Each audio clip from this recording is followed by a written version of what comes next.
Hi, my name is Christina Thies, and I am one of the program managers here at the Grief Center. My name is Loyola Garcia, and I initially started with the Children's Grief Center as a participant when I lost my 2.5-year-old son.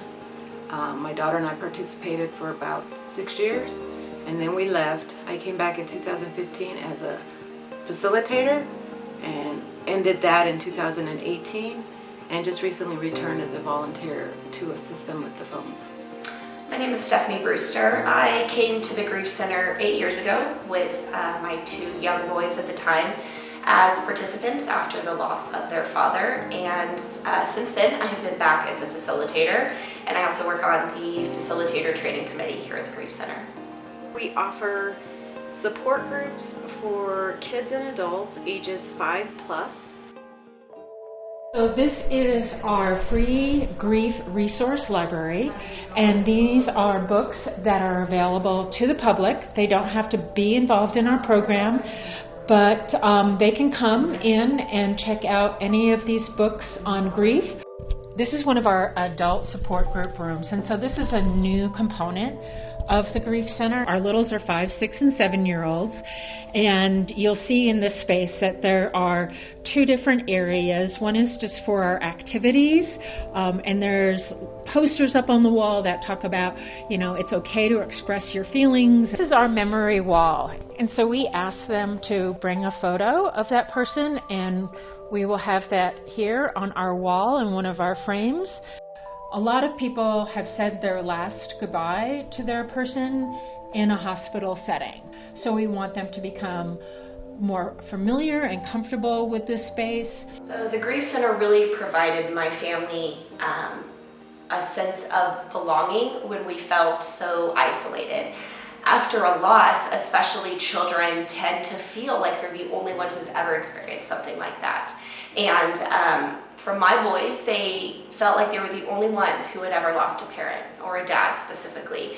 And so the Grief Center really provided us a place where we could say those really hard feelings.